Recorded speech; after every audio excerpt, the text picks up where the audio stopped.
how are we all doing today? So we're having fun, that's fantastic. Well, thank you all for coming and attending my symposium on how to stay out of trouble. For those of you who don't know me, I am the doctor.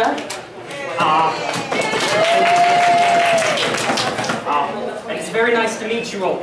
Well, not meet exactly, but, you know, lecture. So I'm not, on the subject of staying out of trouble, I'm actually not what you might call a practical expert, but I am very familiar with the theory.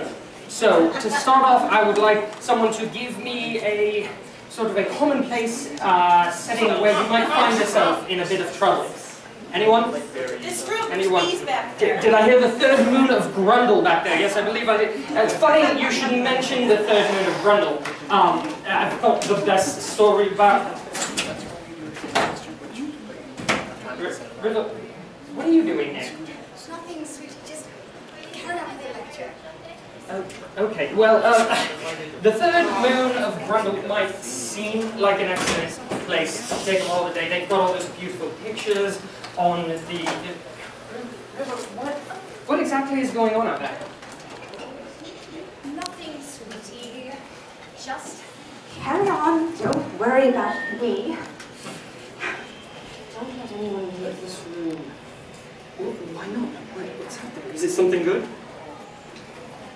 I'm not sure what it is exactly, but it seems to have some sort of say. Oh, really?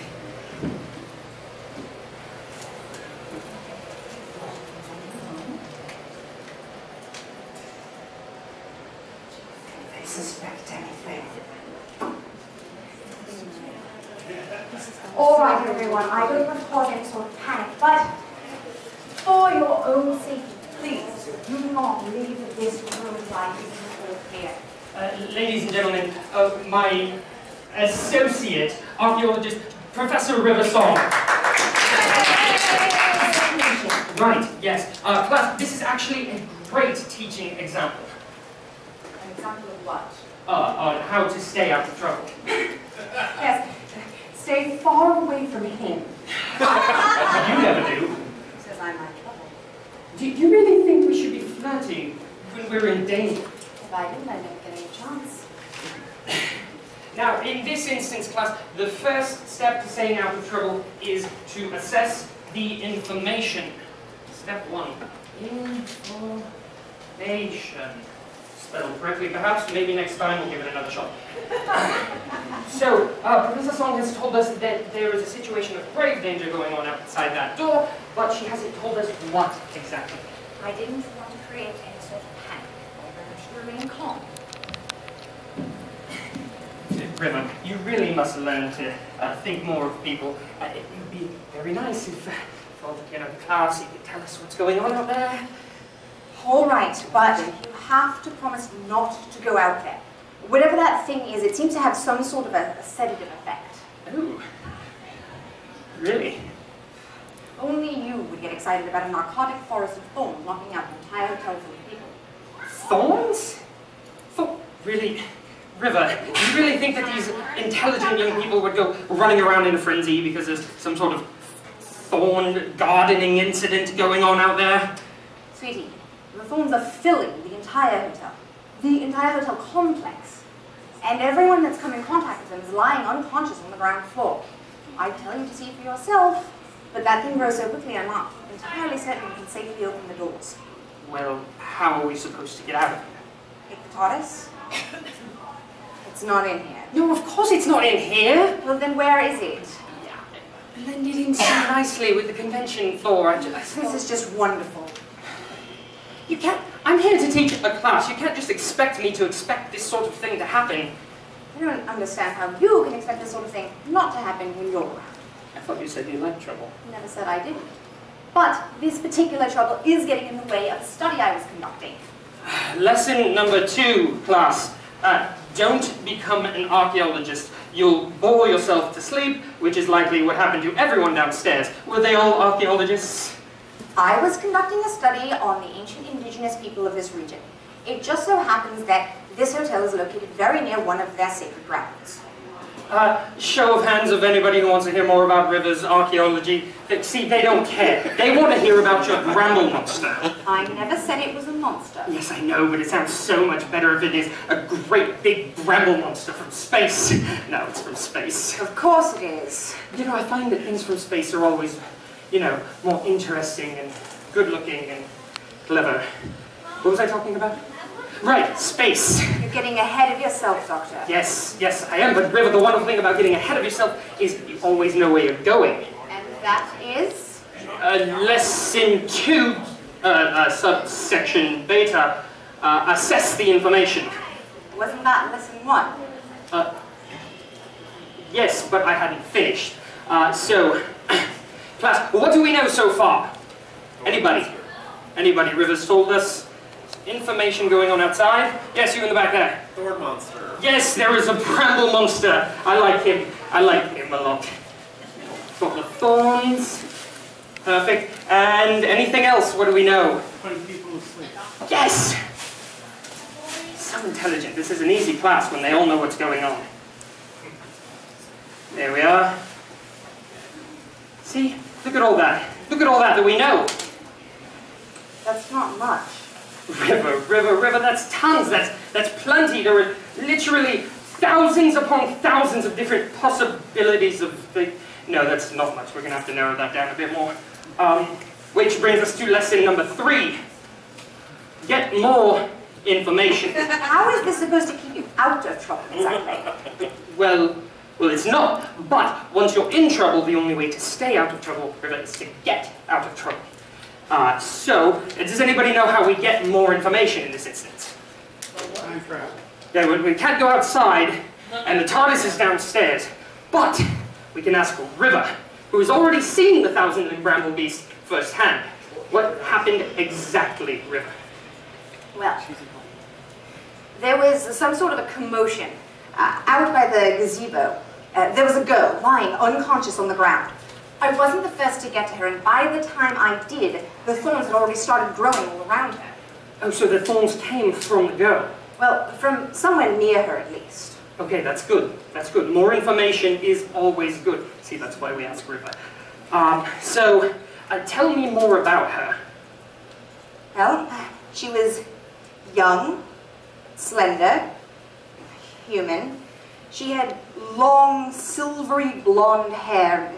She had a large gold ornate belt and some sort of a light blue toga. Ooh, a toga. I like togas. Togas are cool. And she had a small wooden trunk. Oh, a box. That's even better. I love a box. You know what's in a box? A mystery. Or traveling clothes and biscuits. But if it's not that, it's definitely a mystery. Lesson number 4, class. How to solve a mystery.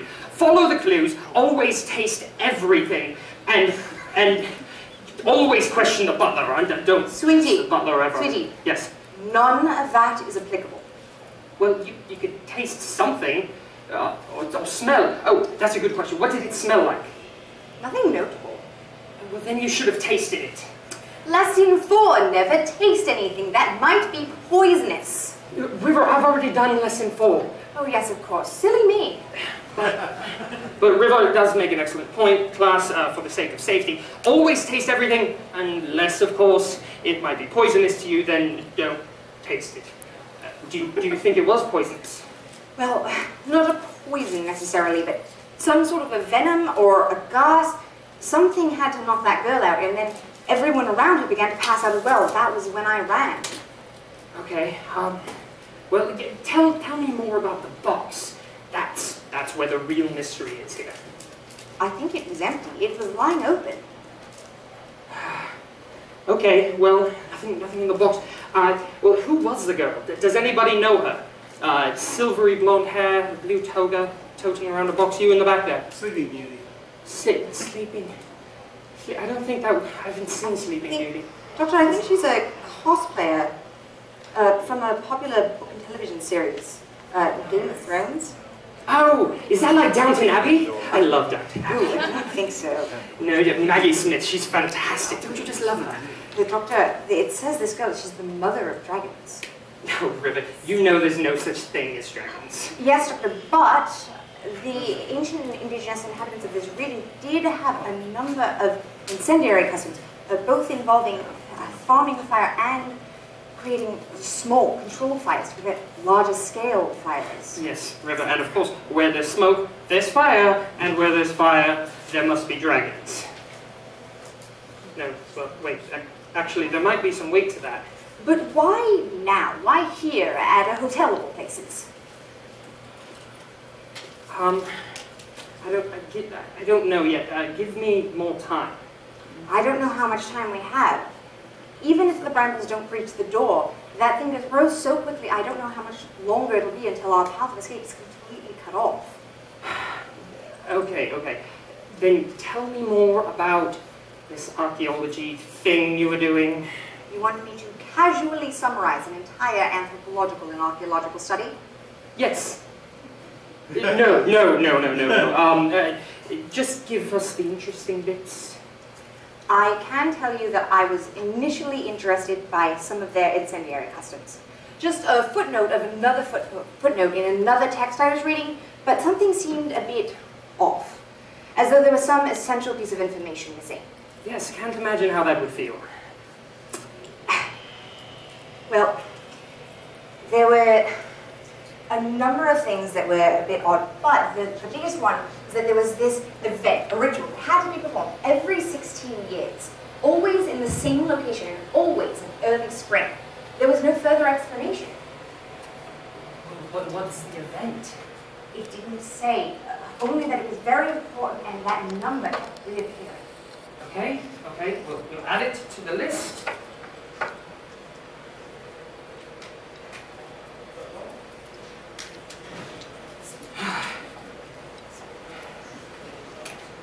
The thorns are not...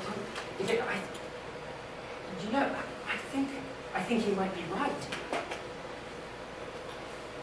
Sleeping Beauty. Do you know?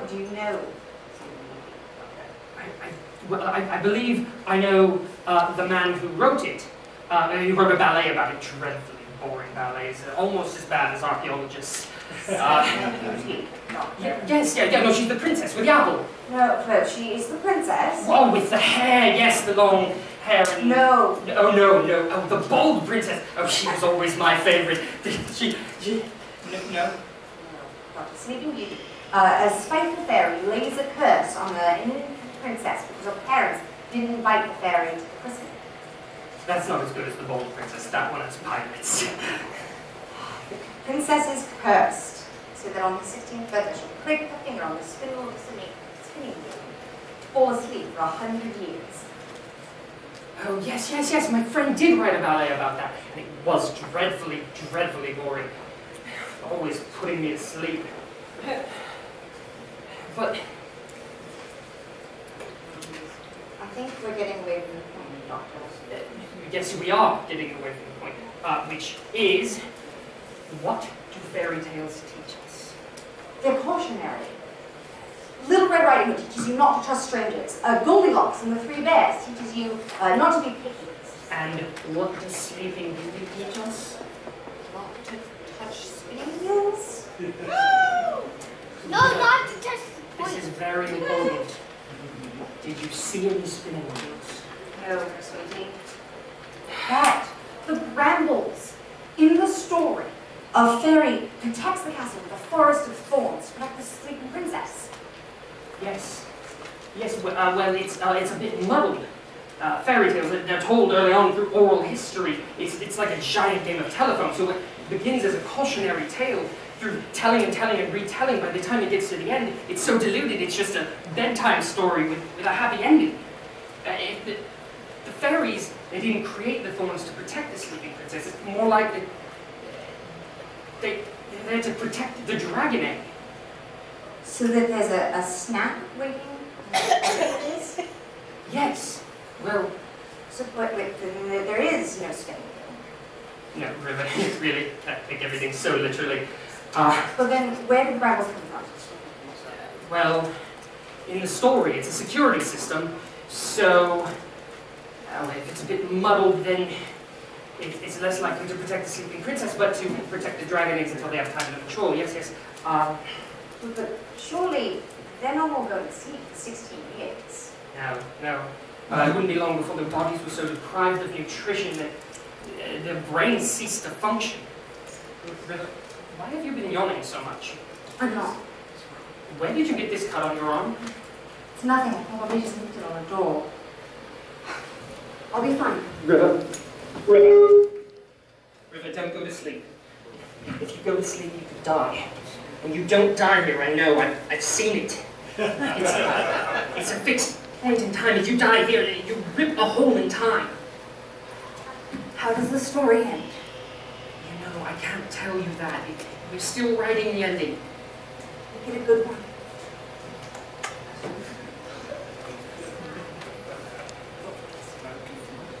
Lesson number 5, class.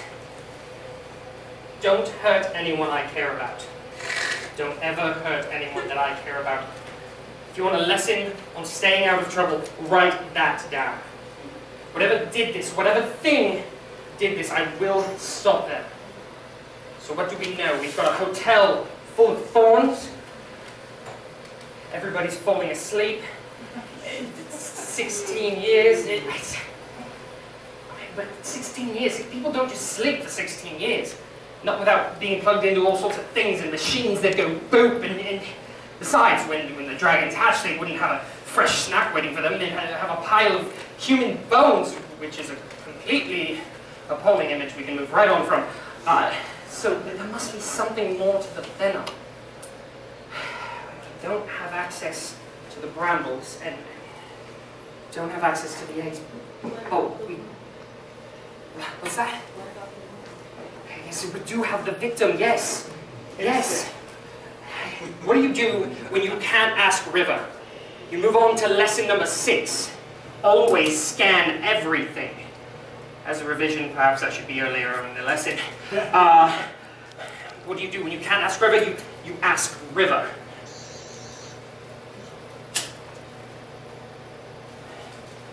Her heartbeat is almost undetectable, and her body temperature is incredibly low. Her breathing is shallow, and her metabolism is plummeted. She's not sleeping, she's hibernating.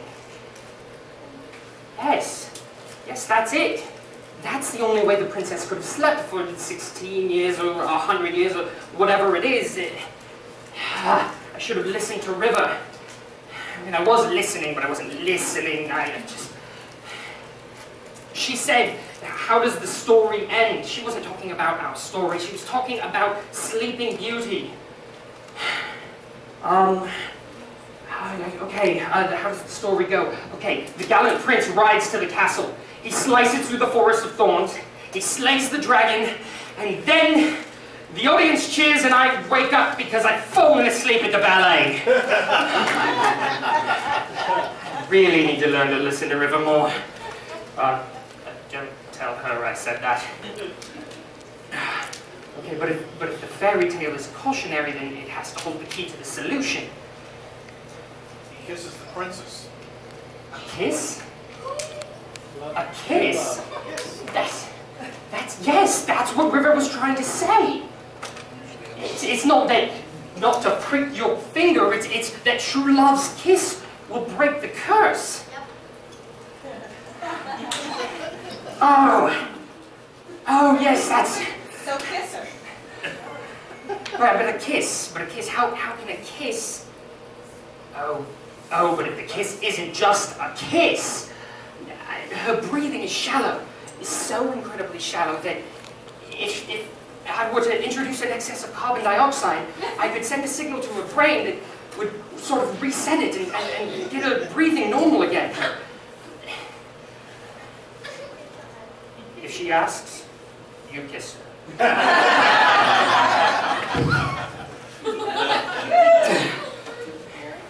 Come on. It's not working! It worked just fine, sweetie, but if you'd like to try again, I won't stop you. Okay. Well, now that we have River back and we know the cure, we will just have to slay the dragon. really sound like your style. Go down and kiss everybody. Well, I was being poetic. I'm not actually going to slay any dragons. I'm going to do something brilliant. And that is? Well, I don't know yet, but it's when I do, it's going to be brilliant. Did I miss anything during my nap?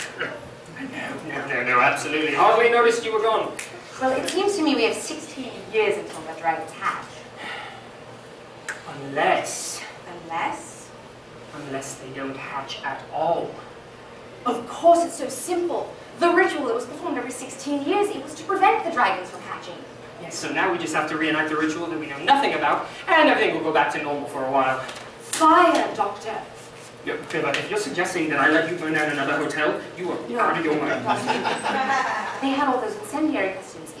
If we could just adjust the temperature of the eggs a little. Then they wouldn't believe it's an optimal hatching environment, and they'd revert. Exactly. Oh, River, I could just adjust the frequency of the sonic to simulate an endothermic reaction, and if we're very lucky,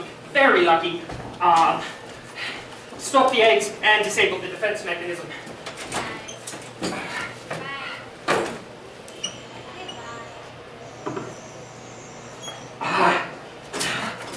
Keep an eye on that. I think we just have to wait a bit. And which gives me just enough time to finish my lecture. Ladies and gentlemen, lesson number 7 on how to stay out of trouble. Just don't even bother. It's terribly boring, and I feel like your time would be much better spent doing literally anything else. That sounds more like you. Yes, well, always good to try something new. Thank you, everybody, for coming, and the class is dismissed. I don't have a Disney fellow.